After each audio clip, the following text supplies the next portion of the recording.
우리가 함께 읽은 이제 이 욥기서 12장에 있는 이 말씀을 통해서 하나님께서 주시는 은혜를 우리가 함께 나누기를 원합니다. 여러분 욥기서 12장에는 우리 지난주에 말씀을 나눴던 나아마 사람 소발의 말을 듣고 이 마음이 상한 욥이 이 반론을 제기하는 그 내용이 기록이 되어 있습니다. 여러분 욥은 이 소발의 말을 듣고 굉장히 화가 납니다. 마음의 상처를 입게 됩니다. 욥이 얼마나 화가 났으면 오늘 12장, 13장, 14장 3장에 걸쳐서 욥이 열변을 토하게 됩니다. 특별히 오늘 12장에서 이 소발의 한 말 중에 여러분 11장 7절에 보면 소발이 욥을 보고 네가 하나님의 오묘함을 어찌 청량하며 전능자를 어찌 능히 완전히 알겠느냐, 네가 하나님을 아느냐, 이렇게 하는 말을 들었기 때문에 욥이 이 말에 화가 난 겁니다. 너는 그러면 내가 아는 만큼이라도 네가 하나님을 아냐? 이렇게 욥이 적어도 소발보다는 하나님에 대한 많은 지식을 가지고 있다는 것을 말씀을 하게 되는 겁니다. 여러분 이 욥의 이 말을 잘 들어보면 결국 사람은요 누구나 아는 만큼만 믿게 되어 있습니다. 내 지식의 한계만큼 믿게 되어 있고 아는 만큼 그걸 말로 표현하는 거예요. 내가 아는 만큼 삶을 살게 되어 있어요. 그게 우리 인간의 모습인 겁니다. 우리 신앙도 마찬가지죠. 우리가 하나님을 믿고 예수를 믿는다고 하지만 사실은 내가 아는 만큼만 믿는 거예요. 하나님 말씀이 무궁하고 큰 은혜가 있지만 내가 아는 만큼만 믿고 살아가는 겁니다. 우리가 교회를 열심히 다닌다 그러고 또 신앙생활을 내가 오랫동안 했기 때문에 굉장히 많이 알고 있고 잘 하는 것 같지만 사실은 성경을 이렇게 알고 나면요 내가 모르는 게 더 많다는 것을 알게 될 겁니다. 저도 마찬가지예요. 목사가 되었지만 이 정도 하면 내가 잘했다고 생각했는데 성경을 이렇게 배우다 보면 내가 너무 모르는 거예요. 모르고 신앙생활 하는 게 더 많아요. 그걸 오늘 우리가 배울 수 있기를 바랍니다. 오늘 욥의 말을 보면서 하나님을 안다는 게 얼마나 중요한지를 다시 한번 깨닫는 은혜가 있기를 바랍니다. 오늘 욥기서의 주제를 얘기하라고 하면 욥이 알고 있는 하나님의 지혜입니다. 욥이 알고 있는 하나님의 지식, 그게 오늘 욥기서 12장의 주제라고 할 수 있습니다. 먼저 거기 1절부터 4절까지 보시면 이 소발의 말에 대한 욥의 마음이 기록이 되어 있습니다. 여러분 욥의 말을 한번 들어보십시오. 좀 화가 난 투로 말을 해야 돼요. 욥이 대답하여 이르되 너희만 참 백성이로구나. 너희가 죽으면 지혜도 죽겠구나. 나도 너희같이 생각이 있어 너희만 못하지 아니하니 그 같은 일을 누가 알지 못하겠느냐. 좀 화가 난 투입니다. 여러분 이 욥이 지금 자신의 고난의 문제 때문에 지금 고민을 하고 있잖아요. 나는 죄를 짓지 않았는데 이런 고통이 찾아왔고 어떻게 이 고통의 문제를 해결할까 고민하는데 지금 친구들이 찾아와서 위로한다고 하는 말이 네가 죄를 지어서 그렇다는 거예요. 죄를 지었으니까 고통이 왔지 하나님이 괜히 이런 고통을 주시겠나. 회개해라. 회개하면 하나님이 회복시켜 주실 거다. 인과 응보의 이 논리에 따라서 지금 책망을 하게 되니까 욥은 화가 난 거예요. 내가 그걸 모르는 게 아니라는 거예요. 내가 그걸 모르겠나. 너희만 참 백성이냐. 너희가 죽으면 지혜도 죽겠구나. 이렇게 하면서 지금 자기의 심정을 이야기하고 있는 겁니다. 여러분 4절부터 5절까지 한번 보십시오. 하나님께 불러 아뢰어 들으심을 입은 내가 이웃에게 웃음거리가 되었으니 의롭고 온전한 자가 조롱거리가 되었구나. 지금 자신의 처지를 지금 얘기하는 겁니다. 우리 그림을 계속 앞에서 좀 보셨죠? 욥은 고난을 당했는데 왜 고난 당한지 모르는데 친구들이 와서 도리어 막 공격을 하니까 이게 사탄의 시험이에요, 사실은요. 친구들을 통해서 욥을 의로운 욥을 공격하는 겁니다. 그러니까 욥이 이제 참다가 이제 화가 난 거예요. 그래서 이제 그런 자신의 심정을 얘기하는 겁니다. 그래서 여러분 이 욥의 말을 잘 들어보면 욥의 마음은 이런 거예요. 내가 하나님께 기도하면 응답 받았던 사람이다. 여기 4절에 나오잖아요. 하나님께 불러 아뢰어 들으심을 입은 내가 그랬으니까 내가 기도하면 하나님 들어주신다는 것은 하나님과 관계가 굉장히 좋다는 거예요. 그런 내가 이제 하나님 앞에서 의롭게 살았던 이런 온전한 사람이 지금은 재산을 잃어버리고 병들었다는 이 초라한 모습 때문에 우습게 돼버렸다. 나는 원래 그렇지 않다는 거죠. 원래 그렇지 않은데 내가 지금 당한 이 현실 때문에, 재앙을 당했는 것 때문에, 이런 초라한 모습 때문에 너희들이 나를 지금 우습게 본다는 거예요. 그래서 5절부터 한번 보십시오. 평안한 자의 마음은 재앙을 멸시하나 재앙이 실족한 자를 기다리는구나. 이 말이 오늘 굉장히 중요한 말이에요. 근데 이게 번역이 자연스럽게 되질 않았어요. 우리가 딱 들었을 때 이해되지 않도록 번역이 되어 있는 거죠.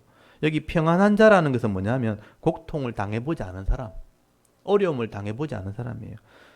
그러니까 이 말은 고통을 당해보지 않은 사람은, 이런 평안한 사람은 다른 사람이 재앙을 당하는 걸 보면요, 굉장히 큰 일을 당하는 것처럼 막 멸시를 하고 조롱한다는 거예요.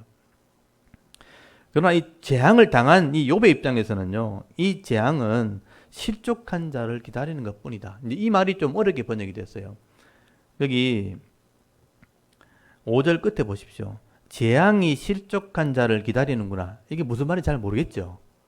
재앙이 실족한 자를 기다리고 있다는 것은 만났다는 그런 의미가 되는 거죠. 그래서 그냥 내 발이 걸어가다가 재앙이란 동원에 걸려 넘어졌을 뿐이다. 한 사건이 일어난 것 뿐이다. 라는 얘기를 하게 되는 거예요.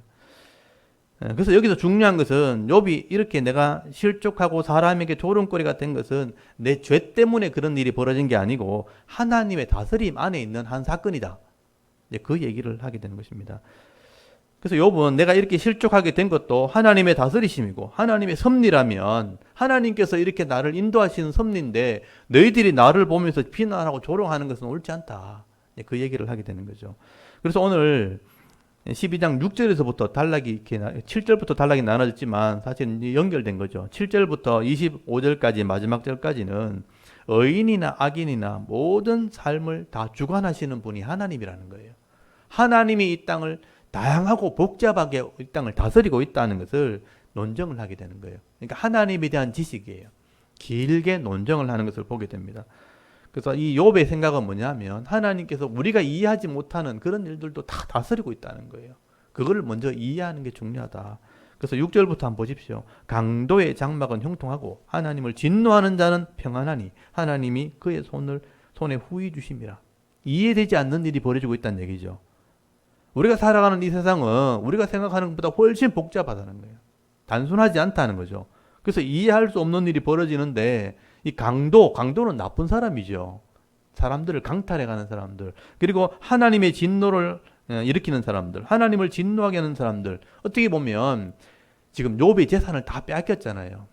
그런 사람들을 얘기하는 거예요. 요셉의 재산을 빼앗아가고 욥을 강탈하고 망하게 했던 그런 사람들, 알고 보니까 이런 강도나 하나님을 진노를 일으키는 사람도 악한 사람이 분명한데 보니까 평안하고 잘 살고 있는 거예요. 형통하게 살고 있는 거예요. 그걸 이해할 수 없다는 것입니다. 욥의 재산을 강탈하고 하나님을 화나게 만들었던 사람도 지금 보니까 형통하고 평안하게 잘 살네, 잘 살고 있네. 이런 악한 자들을 그럼 허용한 사람이 누구냐? 하나님이 허용한 거예요. 이런 악한 자의 형통함도 허락하심이 하나님이고요. 그걸 용납하시는 분도 하나님이 그랬다는 것입니다. 욥의 친구의 말대로 의하면요, 이런 악한 자들은 벌써 심판을 받고 망해야 맞는 거잖아요. 근데 잘 살고 있어요. 여러분 주위에 보시면요, 분명히 악한 사람인데 잘 사는 사람이 있어요. 그럼 욥의 친구들의 말대로 하면 그 사람들은 반드시 심판을 받아야 되는데 그렇지 않다는 거죠. 그러므로 우리의 생각과 하나님의 생각이 달라요. 우리의 시간과 하나님의 시간이 달라요. 그러니까 우리는 빨리 뭐가 되기 바라지만 하나님은 벌써 많은 계획을 가지고 계신 거예요. 그래서 우리 뜻대로 되지 않는 게 더 많다는 것이죠. 그래서 이 세상에는 우리가 이해는 할 수 없지만 하나님께서 하나님 방법대로 또 악한 자나 이 선한 자나 다스리고 있다는 것을 우리가 알고 있어야 된다는 겁니다. 이게 하나님에 대한 지식이죠. 이 땅에서 의로운 욥을 지금 다 잃어버리게 하고 또 욥이 병들어 지금 고통 당하게 하시는 분도 어떻게 보면 하나님이 그렇게 하신 거고, 동시에 강도들을 형통하게 하는 것도 하나님이시라. 여러분 이 욥의 생각은요, 선한 자나 악한 자나 모든 사람이 다 하나님의 다스림이 안에 있다는 것을 지금 설명을 하고 있는 겁니다. 근데 보통 우리가 살아갈 때 우리 사람들은 마음은 그래요. 한쪽만 보는 거예요. 나만 보는 거죠. 또 우리 가정에 일리면 우리 가정만 보는 거예요. 그러니까 나는 항상 선하고 우리 자녀들은 항상 똑똑하고 우리 집은 항상 좋고 이렇게만 생각하는 거예요. 그러니까 한쪽만 바라보다 보니까 어떤 한 사람의 모습만 보고 이것은 옳은 것이다, 저것은 잘못된 것이다, 쉽게 그렇게 판단한다는 거죠. 조급하게 판단하면 안 된다는 겁니다. 근데 욥의 친구들은요, 이런 단순한 논리로 하나님은 의인에게 복을 주시고 악인들은 심판하신다, 이걸 자꾸 주장하게 되니까 욥의 생각은 의인들에게도 고통이 주어질 수 있고 악인들에게도 형통함을 주시는 분이 하나님이라는 것을 지금 계속 이야기를 하게 되는 것입니다. 그래서 욥은 이것을 좀 증명하기 위해서, 지금 단순히 증명할 길이 없잖아요. 자기 이야기만으로는 증명이 안 되니까 이 땅의 창조물들을 한번 봐라, 하나님이 창조주시니까 창조물을 통해서 이런 하나님의 지혜를 드러내게 되는 것을 보게 되는 겁니다. 그래서 이 모든 것이, 이 땅에 하나님 만드신 창조물들이 하나님의 다스림을 알고 있다, 자연의 질서를 말하는 것이고 하나님이 자연을 다스리심을 얘기하는 겁니다. 하나님의 손 안에 있는 모든 것들이 창조물들인데 이 창조물들은 하나님의 지혜를 알고 있다. 그래서 7절 한번 보십시오. 여기서부터 이제 단락이 나눠지죠. 땅의 짐승들에게 한번 물어보라는 겁니다. 공중의 새들에게도 한번 물어봐라. 또 땅에게 말하라. 바다의 물고기들에게 한번 물어보라. 그러면 그것들이 네게 가르치고 알게 하고 잘 설명해 줄 것이라. 여러분, 창조물들에게 하나님이 지혜를 구하라. 어떻게 보면 우리 인간은 좀 이제 편견이 많은 거예요. 한쪽만 보는 거예요. 근데 창조물들은 객관적이라는 겁니다. 하나님의 창조를 드러내고 있다는 것을 말씀하는 거죠.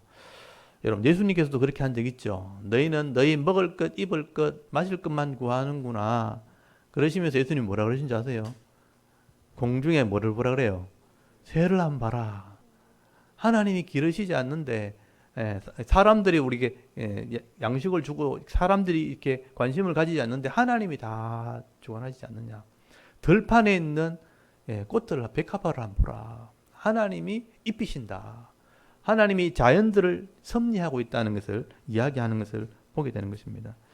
그래서 여러분 9절을 한번 보십시오. 이것들 중에 어느 것이 여호와의 손이 이를 행할 줄 알지 못하랴. 그러니까 이 창조물들은 하나님을 다 안다는 거예요. 이 창조물들은 하나님을 다 알고 있다. 그래서 9절에 보시면요, 이것들은 창조물들을 얘기하는 것이죠. 땅에 있는 창조물들이 이런 자연의 법칙에 의해서 어떤 질서를 따라서 하나님이 온 우주를, 지금 자연들을 다스리고 섭리하고 있다는 것을 이 자연들은 다 본능적으로 알고 있다는 거예요. 본능적으로 알고 있다. 이것을 신학에서 얘기할 때는 일반 은총이라 그래요. 특별로 우리 보통 이제 하나님의 계시, 하나님을 자신을 드러낼 때 신은 하나님 보이지 않잖아요. 하나님이 자신을 계시한다는 게 열어서 보여준다는 뜻인데 자신을 드러낼 때 어떻게 드러내는가? 특별 계시는 성경을 써서 그 속에 하나님이 어떤 분인지 기록했다는, 그걸 특별한 계시라 그러고요. 드러내는 방법. 일반 계시, 일반 은총은 뭐냐면 창조물들 말해요. 창조물들 속에 하나님의 이 창조주의 섭리가 들어있다. 이 창조물들에게는 일반 은총이 있다는 것을 신학적으로는 그렇게 표현하게 되는 겁니다. 그래서 하나님께서는 의인들이나 악인들을 공평하게 다스리고 있다는 것을 이 창조물들은 이미 다 알고 있다는 것입니다. 그래서 여러분 마태복음 5장 45절에 보면 하나님이 그 해를 악인과 선인에게 비추며 비를 의로운 자와 불의한 자에게 내려주심이니라. 예수님께서 그런 말씀하셨죠. 하나님이 해를 비칠 때도 악한 자나 선한 자나 똑같이 다 비추죠. 또 해는 알고 있는 거죠. 하나님이 공의로우신 분이다. 비를 내릴 때도 악한 자나 선한 자나 구별해서 비를 주지 않습니다. 동일하게 내리는 거죠. 비는 알고 있는 거죠. 하나님이 공평하게 이 땅을 다스리고 있다. 그리고 여기서 중요한 표현이 하나 나오는데 9절에 보시면요, 여호와의 손이 이를 행하신다. 이것들 중에 어느 것이 여호와의 손이 이를 행한 줄 알지 못하랴. 여기 여호와의 손이라는 게 나오죠. 여호와의 손이 뭐냐 하면 하나님 손이 없잖아요. 하나님 섭리를 말하는 거예요. 하나님의 손 안에 이 모든 것이 이루어진다 하고 표현을 하게 되는 겁니다. 그래서 10절부터 25절까지는요, 여호와의 손이 어떤 일을 하는지를 계속 나열을 하게 되는 거예요. 아마 여기서 제 생각에는 욥이 그냥 다다다다다 얘기했을 거예요. 막 얘기했을 거예요. 하나님이 어떻게 일하신 줄 아느냐 하면서 9절부터 10절부터 막 얘기하는 거예요. 이게 이제 욥에 대한 하나님에 대한 지식이에요. 하나님이 이렇게 우리를 다스리고 있는 건 너희 아느냐? 이렇게 표현한 거죠. 근데 이렇게 읽어보면 그 당시에 족장시대 살았던 욥의 지식으로 치면 너무나 대단한 거예요. 우리도 생각하지 못했던 것들을 막 이렇게 욥이 생각하고 있는 겁니다. 여러분 10절부터 보시면요. 모든 생물의 생명과 모든 사람의 육체의 목숨이 다 그의 손에 있다. 하나님의 손에 있다는 거 아느냐. 여기 모든 생물의 생명이라고 되어 있지만 모든 생물의 혼이라고 돼요. 원래 혼. 사람은 영혼이고 모든 다른 짐승이라는 건 혼이 있거든. 혼. 각혼이라고 그러는데 혼이 다 하나님의 손에서 나온 거다. 또 사람의 이 육신에 있는 여기 목숨이라고 되어 있지만 사실은 호흡이 호흡 또는 내 영혼. 영혼은 하나님의 손에서 나오는 거다. 하나님의 손에서 생명이 나오는 거고 하나님의 손이 그것을 다스리고 있는 거다. 그래서 죽을 때도 하나님이 그 영혼을 데려가시는 거다. 그러니까 하나님이 다 주관하는 거예요. 여러분 생명이 여러분을 어떻게 들어가는지 모르잖아요. 어떻게 돌아가시는지도 모르잖아요. 언제 돌아갈지 모르잖아요. 하나님이 그 생명을 다 이렇게 주관하시는 거예요. 짐승이 죽을 때 혼이 나가는 거 여러분 모르죠? 짐승이 죽으면 혼은 땅으로 가고 사람이 죽으면 영혼은 하늘로 간다고 되어 있어요. 이 성경에 기록되어 있습니다. 근데 우리가 그것들 원리를 모르죠. 이 생명을 연구하는 과학자들도 의학을 연구하는 의사들도 사람의 생명이 어디서 왔는지 몰라요.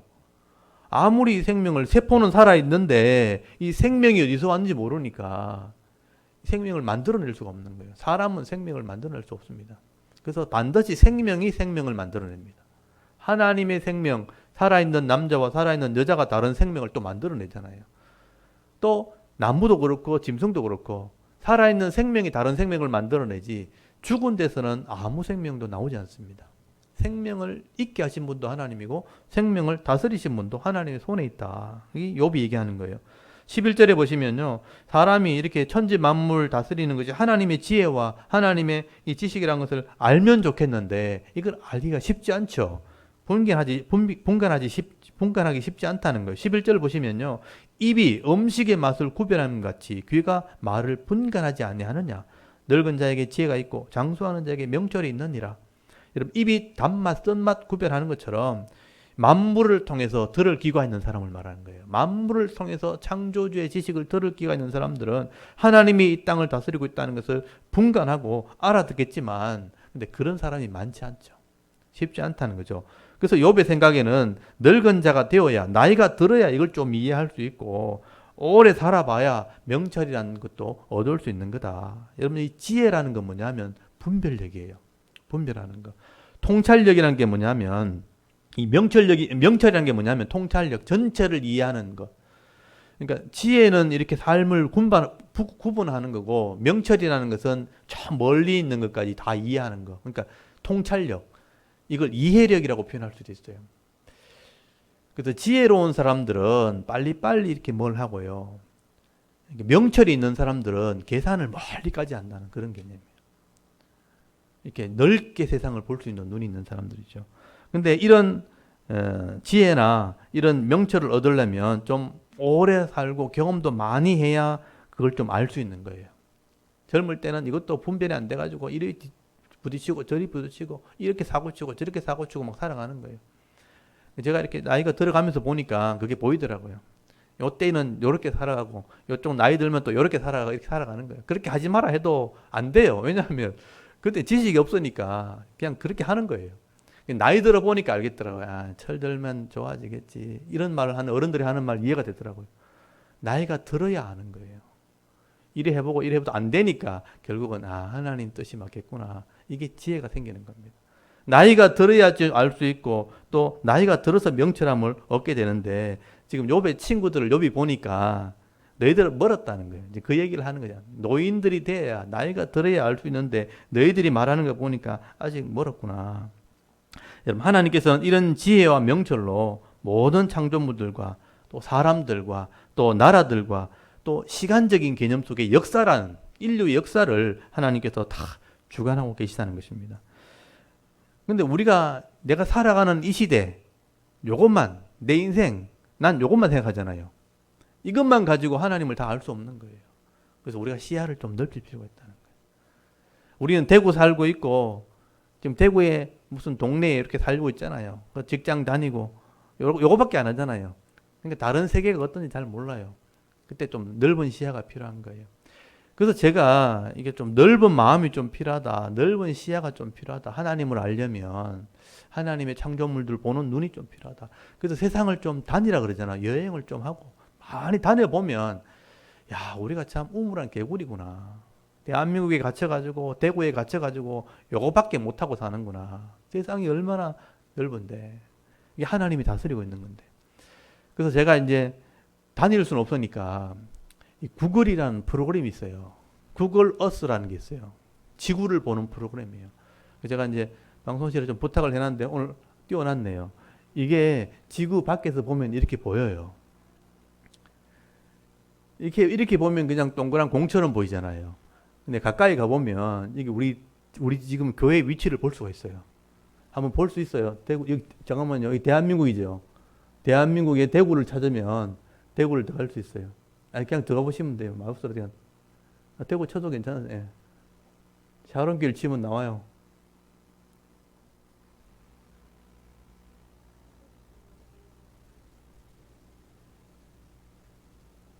나오죠, 여기. 여기 지금 우리가 있는 장소예요. 저기 롯데마트고, 롯데마트 옆에 보이죠? 그러니까 이거를 조금 뒤로 확대해 보면, 조금 확대해 보세요. 근데 우리만 살고 있는 게고 지금 이 지역에 얼마나 많은 사람이 사는지 몰라요. 계속 쭉 확대해 보면. 그러니까 이 대구라는 지역에 저 많은 사람들이 살고 있어요. 저런 사람들도 우리하고 똑같은 고민을 하고 똑같은 생각하면 살아가겠죠. 똑같은 부부 싸움하고 자녀들끼리 다투고 저래 다 살아가는 거예요. 근데 우리는 우리 것만 생각하지만 하나님 저걸 다 다스리고 있는 거예요. 미국 대구는 너무 작은 도시고 서울도 크지만 그 일본의 수도가 도쿄죠. 도쿄 한번 가보세요. 도쿄. 동경이라 그러죠. 약간 왼쪽에 보면 나와요. 예. 거기 나왔어요 지금. 저기 빨간 점 돼 있죠. 예, 지금 여기 한번 보시면 여기 도시인데 한번 조금 확대해 보세요. 이 도쿄가 항구 도시예요. 옆에 항구가 있는데 이게 도쿄거든요. 이게 가운데 들어가 보시면 다 집이에요. 집이 얼마나 많은지 계속 한번 들어가 보세요. 이게 다 집이에요. 집. 그러니까 이게 도쿄라는 도시가 대구에 비하면 몇 배나 더 커요. 저 안에 얼마나 복잡한 일들이 벌어지겠어요. 조금만 뒤로 한번 가보시죠. 저거 다 집인데 저 집이 얼마나 많은지 몰라요. 뒤로 한번 빼보십시오. 한번 빼보세요. 저게 다 집이에요. 개미처럼 보이죠. 그러니까 저게 도시 하나밖에 안 되잖아요. 근데 저런 도시가 이 지구에 얼마나 많은지 몰라요. 그리고 이거 말고 산이나 저 대자연에 가보면 사막이나 그게 하면 짐승들이나 동물들이나 자연들이 얼마나 많은 자리를 차지하고 살아가는지 몰라요. 근데 그 살아가는 모든 일들을 누가 간섭하고 계시냐면 하나님이 간섭하고 계신 거예요. 여러분 살아가기 바빠가지고 내 생각밖에 안 하지만 하나님은 이 전체를 다 합당하게 공의롭게 다스리고 돌아가도록 섭리하도록 지키신 거죠. 그래서 지구에 별 문제가 안 생기잖아요. 가끔가다 뭐 전쟁이 나고 그거는 크게 하나 드러난 사건일 뿐이지 그 안에는 얼마나 복잡한 일들이 일어나는지 모릅니다. 저는 이걸 보면서 하나님이 하시는 일이 얼마나 많은지를 좀 볼 필요가 있다는 거예요. 우리 성도라면 적어도 나만 잘 다스리는 게 아니고 이 땅을 다 다스리시는 분이 하나님이라는 거예요. 저는 구글에 가보면 이제 다 찾아갈 수 있으니까 주소만 알면 그래서 다 찾아갈 수 있어요. 미국에도 가보고 이스라엘은 내가 너무 자주 가는 곳이고 이탈리아나 로마도 가보고 다 뒤지면 다 골목골목 다 볼 수 있어요. 요즘에는 사진을 다 찍어놨기 때문에 이게 위성 사진을 가지고 사람의 눈으로 확인할 수 있는 거예요. 이거를 이제 위성에 보는 카메라의 성능에 따라서 지금은 이렇게 집을 보는 정도지만 지금 이제 국방부나 아니면 나사나 이런 쪽에서 보는 것은 1m 땅에서부터 1m까지 되는 걸 다 볼 수 있거든요. 그래서 저 인공위성에서 카메라를 확대하면 사람들 얼굴 다 확인할 수 있고 또 이렇게 책을 들고 있으면 책의 글자까지 다 읽을 수 있어요. 하늘에서 그걸 다 볼 수 있어요. 그러니까 이 무기를 가지고 공격도 하고 이렇게 하는 겁니다. 그러니까 사람의 눈도 이렇게 정확하게 다 살필 수 있고 볼 수 있다면 하나님 얼마나 더 정확하게 보시겠어요? 하나님은 겉모습만 아니고 사람 마음속까지 다 살피고 있다고요. 심령을 다스리시고 살피신다. 시편 139편에 보면 그런 내용이 나와요. 하나님의 시각에서 우리는 벗어날 수 없다. 하나님이 그걸 다스릴 수 있다 하고 말씀을 하게 되는 것이죠. 그래서 욥은 이런 지혜를 가지고 지금 설명을 하는 겁니다. 하나님이 얼마나 우리를 자세하게 세밀하게 다스리는 줄 아느냐 하면서 여러분 거기 13절부터 한번 보십시오. 이게 이제 하나님이 어떤 일을 다스리시는지를 싹 설명한 거예요. 보시면 지혜와 권능이 하나님께 있고 계략과 명철도 그 속에 그에게 속하였나니 그가 허르신즉 다시 세울 수 없고 사람을 가두신즉 놓아주지 못하느니라. 이렇게 세우고 헐어버리는 일들, 사람이 세워지고 무너지는 일들, 그냥 일어나는 일들이 아무것도 없다는 거죠. 하나님의 지혜와 하나님의 명철로 하나님의 계략으로 그것을 다스리신다 하는 것을 말씀을 하게 됩니다. 15절에 보시면요. 거기 그가 물을 막으신 적 마르고 물을 보낸 적 곧 땅이 뒤집힌다. 물을 막으시면 땅에 기근이 일어나고요. 물을 보내면 홍수가 일어나는 거예요. 근데 그게 우연히 일어나는 게 아니라는 거예요. 하나님이 때를 따라서 필요할 때 그렇게 하시는 거예요. 그래서 지금 우리나라도 비가 올 때 한 곳에만 오잖아요. 다 오지 않죠. 그 비가 올 때도 이유가 있는 거고 비가 안 올 때도 이유가 있는 거예요. 제가 그걸 섭리를 생각하는 거죠. 대구 땅에 비가 안 오면 왜 비를 안 주시나. 그 생각 하나님의 지혜를 구해야 되는 겁니다. 비가 너무 와서 고통당하는 곳에는 왜 이렇게 비를 주시나. 고통을 당하는 이유를 또 물으셔야 되는 거죠. 하나님께서 다 다스리신다. 하나님이 이렇게 온 땅을 지혜로 다스리신다는 말씀을 하게 되는 겁니다. 16절에도 보시면요. 능력과 지혜가 하나님께 있기 때문에 쏘은 자와 쏘기는 자가 다 그에게 속한다. 우리가 볼 때는 쏘은 자는 어리석고 쏘기는 자는 악하다고 생각하죠. 근데 그게 그냥 우연히 일어나는 게 아니에요. 그렇게 그런 지혜를 주시는 분도 하나님이고 그렇게 미련하게 하시는 분도 하나님이에요. 왜 그렇게 되었는지를 생각을 해야 되는 거예요. 하나님께서 그렇게 하시는 이유가 있다. 속이는 자나 또 속는 자가 다스리시는 분도 하나님 안에 있다. 17절에 보시면요. 모사를 지혜로운 자를 벌거벗겨 끌어가시며 또 재판장을 어리석은 자가 되게 하신다. 이 땅을 재판하는 사람도 엉뚱한 판단을 하게 만들기도 하시고요. 지혜롭다가는 모사들도 부끄러움을 당하게 하시는 분도 하나님이라는 거예요. 18절에 보시면요. 거기 왕들이 맨 것을 풀고 그의 허리를 동이시며, 그러니까 왕들이 맨 게 뭐냐면 왕이 이 포로들을 풀어주기도 하고 잡아들이기도 한다는 거예요. 근데 왕이 풀어주는 게 아니고 사실은 하나님께서 그렇게 하시는 거예요. 감옥에 들어가는 것도 광에서 풀려나는 것도 하나님의 섭리에 있다는 것입니다. 19절에 보시면 이 제사장, 이 종교 지도자들도 벌거벗겨서 끌어가시고 부끄러움을 당하게 하고요. 권력이 있는 자를 넘어뜨리게 하신다. 하나님께서 영광을 받으시는 것도 있지만 이 종교 지도자들을 부끄럽게 하시는 것은 그만한 이유가 있다는 거예요. 그래서 부끄럽게도 하시고 또 권력자, 이 왕도 넘어뜨리신다는 거예요. 아니 권력을 빼앗기도 하시는 거죠. 여러분 정권이 바뀌는 것도 사람이 하는 게 아니에요. 막 자기들이 작전을 짜서 하는 것처럼 보이죠. 그래서 저는 이 정치하시는 분들 얘기 들어보면요. 누구 편을 떼야 되고 누구 절을 써야 되고 그건 인간의 관계일 뿐이고요. 그것을 다스리시는 분은 하나님이에요. 그래서 우리는 공의의 편에 서면 되는 거예요. 하나님 편에 서 있으면 하나님이 그 사람들을 통해서 일하시는 겁니다. 그래서 우리가 하나님께 기도해야 되는 거죠. 이 나라가 아무리 꾀를 내고 지혜를 낸다 할지라도 하나님이 다스리시는 나라가 되도록 기도하셔야 되는 거예요. 정권도 하나님이 세우시는 겁니다. 필요하니까 세우시는 거예요. 악한 자는 반드시 역사를 통해서 심판하시는 분도 하나님이시죠. 20절에 보면요. 충성된 자, 믿음 있는 사람도 하나님 물리치시고요. 늙은 자, 그 지혜로운 자의 판단도 빼앗으신다. 이렇게 노련한 이런 지혜자도 또 충성스러운 일꾼 같은 사람도 망하게 하시는 분이 하나님이고요. 21절에 귀인들, 이런 부자들, 또 강한 자들, 힘 있는 권력자도 하나님께서 한순간에 멸하게도 하시는 분입니다. 23절에 나라와 민족이 나오죠. 민족을 커지기도 하시고 다시 멸하기도 하시고 민족을 널리 퍼지기도 하시고 다시 끌려가기도 하시고 포로되게 하시고 나라를 망하기도 하시고 하나님 그렇게 나라를 다스리신 분이라고 말합니다. 그리고 24절에 만민의 우두머리, 이 세상의 왕들의 총명도 빼앗아서 방황하게 만드시는 분도 하나님이라. 실제로 역사 속에 그런 일이 벌어지죠. 왕의 지혜를 뺏어버리니까 미친 사람이 돼버려가지고 권력을 잃어버린 사람이 나옵니다. 이게 느부갓네살 왕이 그런 일을 당하잖아요. 왕의 총명을 빼앗으신 분도 하나님이에요. 이렇게 욥이 지금 얘기하는 것은요, 이 땅에 다양한 이런 나라와 민족과 사람들 사이에 일어난 이런 복잡한 일들을 하나님이 다 계산하고 있다는 거예요. 하나님이 그 믿음을 다 달아보시고요, 합당하게 심판하시고 다스리시는 분이 바로 하나님이라는 것을 지금 설명을 하게 되는 것입니다. 여러분, 이 욥의 설명을 들어보면 그 당시의 지식을 가지고 이거 하나님을 설명하는 것이기 때문에 엄청난 지혜를 가지고 있다는 거예요. 욥은 이렇게 하나님을 자세히 알고 있는 것입니다. 그러니까 이 욥이 이런 믿음을 가지고 하나님을 아니까 하나님을 믿는 거예요. 하나님을 믿으니까 여러분 욥기서 1장에 보면 나오잖아요. 동방의 의인이라. 하나님이 인정할 만큼 욥은 믿음을 가진 사람이에요.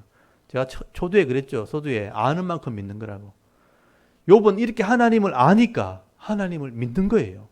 그 믿음을 하나님이 인정하신 거예요. 근데 이 욥의 친구들이 욥이 단순한 논리를 가지고 죄를 지었다고 책망을 하게 되니까 이 욥의 단순한 진리로 책망하는 것은 어리석은 것이라고 지금 얘기하는 것입니다. 그래서 여러분 13장 1절에 보시면요, 욥이 하는 말이죠. 다음 주에 말씀을 나누겠지만 13장 1절에 보면 나의 눈이 이것을 다 보았고 나의 귀가 이것을 듣고 깨달았다고 되어 있어요. 하나님의 다스리심을 다 받고 그걸 내가 듣고 깨달았다. 13장 4절 한번 보십시오. 너희를 보니까 너희는 거짓말을 지어내는 자요, 다 쓸모없는 의원이구나. 쓸데없는 의사 같다. 너희들이 하는 말은 너희 지식에서 나온 말이라는 거예요. 하나님을 아는 지식에서 나온 말이 아니란 뜻이에요. 욥의 친구들은 자기 짧은 지식이나 자기 경험을 가지고 하나님의 이름을 거들먹거리면서 욥을 책망하고 경고하는 것은 돌팔이 의사 같다. 그건 잘 모르는 의사가 하는 것이다 라고 말하는 것입니다. 여러분, 욥의 말을 이렇게 들어보면요, 우리도 너무 쉽게 인생을 내가 생각하면서 살아가는 건 아닌지 한번 돌아봐야 된다는 거예요. 우리도 내 인생을, 또 우리 인생을 살아가는 이 상황들을 너무 쉽게 그냥 판단해 버릴 때가 많다는 겁니다. 내가 인생의 문제를 만났을 때 사람의 도움이 필요해서 막 이것저것 도움을 구하는데 도움이 없고 하나님께 기도해도 응답이 없을 때 그냥 쉽게 그냥 너무 이렇게 판단해 버리는 거죠. 하나님이 없다, 뭐 이렇게. 하나님이 나를 버렸다. 그렇게 쉽게 판단할 때 있다는 거죠. 제가 어릴 때 그랬어요. 제가 어릴 때 이제 고등학교를 갓 졸업하고 이제 대학을 가야 되는데 제가 대학을 못 들어갔단 말이에요. 친구들은 다 대학 다니는데 나는 못 들어갔어요. 집에 형편이, 재수할 형편이 안 돼요. 일을 해야 되는 거죠. 그래서 혼자 자전거 타고 대구 삼공단에 공장 있는 데 가서 자전거 타고 다니면서 일할 데 없나. 낮에 공장에는요, 전부 일하지 아무도 없어요, 거리에. 혼자 자전거 타고 다니면서 내가 왜 이러고 다니나. 그때만 생각해도 내가 얼마나 교회 열심히 다녔는데 학생회대 회장도 하고 청년회 일도 하고 열심히 했는데 내가 왜 이렇게 다니나. 하나님 없는 거다, 이거는. 그때 내가 원망했어요. 하늘을 보고 소리치면서 하나님 없다면서. 하나님 있으면 내가 이렇게 될 수 있나. 근데 지나고 보니까 그게 내 짧은 지식인 거예요. 하나님이 그렇게 단순하지 않아요. 지금은 제가 하나님 말씀을 가지고 하나님 가르치는 목사가 돼 있잖아요. 그 사이에 많은 일들이 있었던 거예요. 제가 하나님을 알아가는 과정에서, 깨닫는 과정에서 수많은 일들이 있었는데 이거는 제가 시간이 많이 걸리기 때문에 차차 제가 말씀을 드릴 겁니다. 여러분, 우리 학생들도 마찬가지예요. 공부할 때는요, 막 열심히 노력하고 애썼는데 성적도 안 나고 막 이러면 막 화가 나는 거죠. 하나님께 기도했는데 응답도 없고, 직장을 다니는데 사업을 하는데 힘들어, 일이 안 되고 막 계획대로 안 되고 막 그러면요, 그때 생각에는 하나님이 없는 것 같아요. 그냥 내가 하나님 열심히 믿었는데, 교회도 열심히 다니고 기도도 열심히 했는데 내가 하나님 사람 아닌가 뭐 이러면서 의심이 막 든다는 거죠. 다른 사람들도 마찬가지예요. 막 또 다른 사람 시험 당하고 병들고 막 사고 당하는 거 보면 저 사람 믿음 있는 줄 알았는데 믿음 없는가 보다, 쉽게 말할 수 있다는 거예요. 근데 쉽게 그렇게 말할 수 있는 부분이 아니라는 것입니다. 여러분, 눈에 보이는 이 한 가지 사건만 보고 우리가 너무 쉽게 결론을 내려서는 안 되는 것입니다. 여러분, 하나님께서는 이 땅을 다스릴 때 그냥 막연하게 다스리시는 것이 아니라 정말 다양한 방법으로, 또 다양한 지혜로 온 우주와 천지 만물과 나라와 민족들과 사람들을 세밀하게 다스리고 있다는 것을 여러분 인정을 하셔야 돼요. 그걸 알고 있어야 되는 겁니다. 하나님의 다스림은 우리의 생각 그 이상인 거예요. 더 크고 더 넓고 더 깊고 광대하다는 것을 우리가 분명히 알아야 되는 것입니다.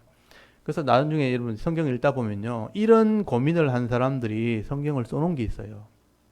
다윗을 보면요, 다윗이 그걸 써놨어요. 하나님의 하시는 이 하나님의 생각이 내 생각보다 훨씬 많은 거예요. 다윗이 머리가 굉장히 좋은 사람이거든요. 머리가 좋으니까 다윗이 왕이 된 거예요. 그 경쟁이 많은 세상에서 다 이렇게 물리치고 왕이 된 것은 머리가 좋은 거예요. 머리가 좋으니까 죄도 짓는 거예요, 사실은. 그러니까 더 앞에 수를 계산해서 계산을 하니까 또 이제 이기기도 하고 죄를 짓기도 하고. 근데 이 다윗이 생각해 보니까 하나님의 수가 내 수보다 훨씬 많다는 거예요. 그걸 기록해 놨어요. 시편 137편 17절에 보면, 저 혼자 읽으면 또 그러니까 한번 찾아볼까요?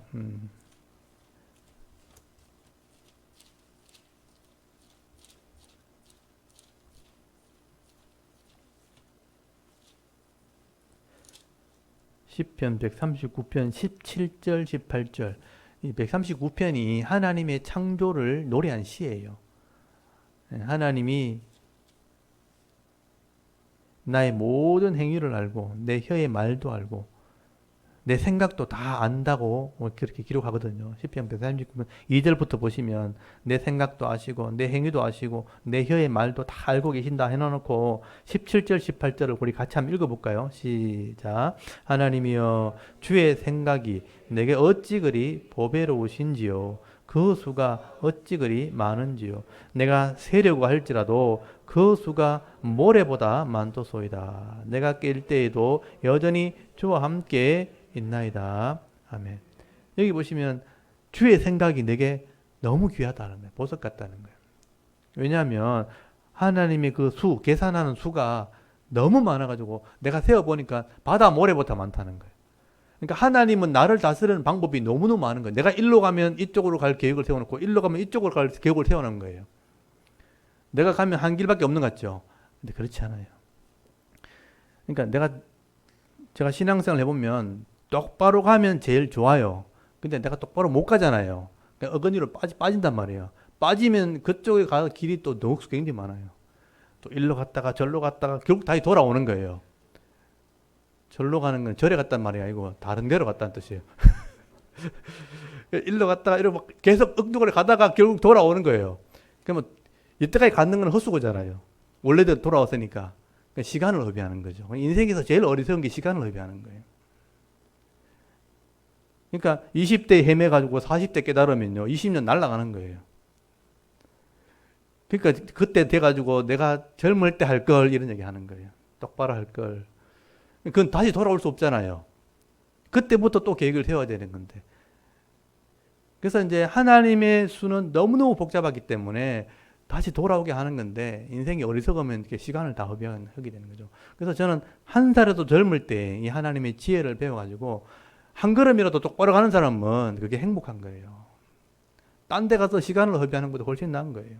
그래서 다윗이 생각할 때 하나님의 수는 바다 모래 같다는 거예요. 너무너무 다양한 계산을 가지고 계신 거죠. 그래서 내 지혜로 막 가는 것보다는 하나님의 지혜를 구하는 게 더 똑똑한 겁니다. 저는 머리가 그렇게 좋지 않거든요. 그래서 저는 좋지 않기 때문에 제가 막 계산하기보다는 그냥 하나님께 물어보는 거예요. 그게 더 똑똑한 겁니다. 내가 해놓은 거는 분명히 실패할 거니까 하나님 방법을 묻는 거예요. 하나님께 물어서 하나님의 뜻에 맞게 행동하면 실수를 줄일 수가 있어요. 그래서 때로는 어떨 때 가만히 있어요, 그냥. 괜히 한다고 나섰다가 힘들어하는 것보다는 가만히 있는 게 훨씬 나아요. 하나님이 주시는 지혜만큼만 가는 거예요. 그게 똑똑한 겁니다. 늦어도 그게 똑똑한 거예요. 그래서 제가 행복한 거예요. 그래서 하나님의 지혜를 깨닫는 것이 중요하다. 시편 104편 24절에 보면요, 여호와여 주께서 하신 일이 어찌 그리 많은지요. 주께서 지혜로 그들을 다 지으셨으니 주께서 지으신 것들이 땅에 가득하나이다. 이 땅에 창조해서 다스리시는 게 아까 지구 보셨잖아요. 너무너무 많다는 걸 알게 되니까 하나님이 하시는 일이 너무너무 많은 거예요. 하나님의 지혜가 이 땅에 가득하다는 거예요. 그 중에 한 지혜만 우리가 얻어도 이 땅에 먹고 사는데 지장 없는 거예요. 그 지혜를 얻는 것이 중요한 것입니다. 사실 사람들이요, 하나님이 하시는 일들을 다 계산하고 헤아릴 수 없습니다, 여러분. AI 컴퓨터가 나와도 안 됩니다. 여러분. 그것도 사람의 지식 안에서 나오는 거기 때문에. 그래서 사람은요, 내가 아는 만큼 말하고 내가 아는 만큼만 그냥 믿고 살아가는 겁니다. 근데 분명한 것은요, 하나님을 아는 만큼 더 커지고 더 성숙해지는 건 사실이에요. 그러니까 하나님이 아는 만큼만 잘하는 거예요, 사실은. 그래서 하나님을 알아가는 게 우리가 세상 사는 거 별 차이 없는 것 같죠. 나중에 시간이 지나면요, 나이가 들면 분명하게 차이 납니다. 분명하게 확실하게 차이가 나는 거죠. 그래서 여러분, 호세아 선지자, 우리 구약의 선지자들이 늘 외쳤던 말씀이 그거예요. 호세아 4장 6절에 보면 우리가 왜 망하는 줄 아느냐, 우리가 하나님을 아는 지식이 없어 망한다 그랬어요. 하나님이 아는 지식이 없으니까 엉뚱한 짓 하다가 다 망하는 거다. 왜 우리 인생 중에 고통을 당하는가, 왜 우리가 이렇게 믿음 없는 삶을 살아가는가, 하나님을 아는 지식이 없어 그렇다. 그래서 여러분, 하나님께서 원하는 게 뭔지 아느냐, 하나님이 원하는 것은 번제보다, 어떤 예배보다 하나님의 사랑을 원하고, 또 재물보다 하나님을 아는 것을 원하노라. 번제보다 인애를 원하고 제사보다 하나님 아는 것을 원하노라. 여러분, 형식적인 이런 신앙생활보다 진짜 하나님 말씀대로 그 말씀을 깨닫고 순종하는 것, 진짜 하나님을 알고 살아가는 그 삶을 하나님께서 중요하게 여기신다는 것입니다. 그러므로 우리 인생 중에 우리가 반드시 해야 할 일이 있다면 힘써서 하나님을 알아가는 거예요. 그래서 호세아 선지자 메시지가 그거잖아요. 힘써 여호와를 알자. 그 시대 사람들에게 했는 말이에요. 오늘 이 시대도 마찬가지예요. 오늘 우리가 지금 해야 될 일이 있다면 하나님을 알아가는 겁니다. 먼저 알고 그 하나님 앞에 내 인생을 탁 넣어놓는 거예요. 내 인생에 하나님을 이렇게 데리고 오는 게 아니고 하나님 앞에 내 인생을 드리는 거예요. 그러면 훨씬 더 지혜롭게 살아가게 되는 것입니다. 여러분, 하나님을 아는 만큼 내가 부족하는 것도 알게 되는 거예요. 하나님을 알아갈수록 나는 연약한 존재라는 것을 알게 되는 것입니다. 내 부족함을 알게 될 때 진짜 하나님을 의지하게 돼요. 하나님만 의지하는 게 훨씬 낫겠구나. 내 부족함을 아는 사람만이 하나님을 믿게 되고 의지하게 되는 것이죠. 여러분, 내가 문제가 있고 내가 약하다는 것을 아는 것이 어떻게 보면 믿음의 출발입니다. 내가 부족하다는 걸 알기 때문에 하나님을 의지하는 거죠. 근데 반대로 내가 다 알고 있고 내가 문제를 다 해결할 수 있고 내가 똑똑하다고 생각하면 이 사람은 하나님을 믿지 않습니다. 하나님 없다고 생각하거나 하나님 틀렸다고 생각하는 거예요. 내 생각이 옳다고 믿는 사람은 하나님이 틀렸다고 생각해요. 아니면 하나님 없다고 얘기하는 불가지론자죠. 그래서 이런 사람은 절대 하나님 믿지 않죠. 그래서 인생을 허비할 가능성이 더 많은 것입니다. 그래서 사도 바울은 성도를 위해서 기도할 때 무엇을 기도할 것인가? 나중에 사도 바울이요, 초창기에는 복음을 전하기 위해서 기도했지만 나중에 나이가 들고서는 성도들이 하나님을 알게 달라고 기도해요. 이게 진짜 중요한 겁니다. 하나님을 성도들이 알았으면 좋겠다. 그래서 저는 이 기도를 굉장히 좋아합니다. 여러분, 에베소서 1장을 한번 펴보십시오. 이 1장의 바울의 기도를 한번 보시고 우리가 이런 기도를 좀 했으면 좋겠습니다. 신약성경 에베소서 1장 15절 한번 보십시오. 15절 16절부터죠. 16절부터 한번 보십시오. 찾으셨습니까? 에베소서 1장 16절 310페이지. 내가 기도할 때 그랬죠. 기억하며 너희로 말미암아 감사하기를 그치지 아니하고 하면서 17절을 우리 한번 읽어볼까요? 17절 시작. 우리 주 예수 그리스도의 하나님 영광의 아버지께서 지혜와 계시의 영을 너희에게 주사 하나님을 알게 하시고. 이게 기도예요. 이게 기도예요. 그리스도의 하나님 영광의 아버지께서 지혜와 계시의 영이 성령이에요. 성령을 너희에게 주사 하나님을 알게 하시고 마음의 눈을 좀 밝혀서 부르심의 소망이 무엇이며 성도 안에 기업의 풍성함이 무엇이며 그의 힘의 위력으로 역사심을 따라 믿는 우리에게 베푸신 능력의 적이 크심이 어떠한 것을 너희로 알게 하시기를 구하노라. 여러분, 알게 하는 것을 기도하는 거예요. 제 기도가 이런 기도예요. 저를 위해서도 마찬가지죠. 하나님 말씀을 좀 더 알게 해달라고. 성도를 위해서 기도하는 거죠. 하나님을 알게 해달라고 저는 기도합니다. 여러분, 에베소서 거기 3장 15절 한번 보세요. 3장 15절에 보시면요, 두 번째 기도가 나옵니다. 15절에 내 이름을 주신 아버지 앞에 무릎을 꿇고 비노니 그랬잖아요. 그의 영광의 풍성함을 따라 그의 성령으로 말미암아 너희 속사람의 능력을 강건하게 하시며, 속사람의 능력이 뭐냐 하면 여러분의 마음이에요. 마음을 강하게 하셔서 17절에 믿음으로 말미암아 그리스도께서 너희 마음에 계시게 하시옵고 너희가 사랑 가운데 뿌리를 박아 터가 굳어져서 너희 모든 성도와 함께 지식에 넘치는 그리스도의 사랑을 알고, 그랬잖아요. 사랑을 알고 그 넓이와 길이와 높이와 깊이가 어떠함을 깨달아 하나님이 모든 충만한 것으로 너에게 충만하게 하시기를 구하노라. 기도입니다. 하나님의 사랑을 깊이 알았으면 좋겠다. 그 깊이와 넓이와 높이가 얼마나 큰지 좀 알았으면 좋겠다. 이런 하나님을 아는 사람들은요, 사람들을 미워할 수가 없습니다. 그걸 이해하기 때문에. 저 사람이 왜 저렇게 하는지 이해하기 때문에. 미워할 수가 없어요. 하나님 마음을 가진 사람. 근데 내 마음만 있으니까 왜 내한테 이렇게 하나 이렇게 하죠. 근데 하나님 마음을 가진 사람들은 왜 저렇게 하는지 아는 거예요. 그러니까 미워할 수 없어요. 위에서 기도해 주는 거죠. 저 사람도 알게 해달라고. 이게 우리의 기도고 여러분의 기도가 돼야 됩니다. 자녀들을 위할 때 그렇게 기도하셔야 돼요. 왜 쟤는 저렇게 하냐. 저렇게 할 나이니까 그렇게 하는 거예요. 그러면 빨리 하나님을 알게 해달라고 기도하셔야 돼요. 부모의 마음을 알게 해달라고 기도하셔야 돼요. 그럼 알면 그렇게 안 해요, 여러분. 하라 그래도 안 해요. 몰라서 그런 거예요. 그러니까 알게 하는 것이 그만큼 중요하다는 것입니다.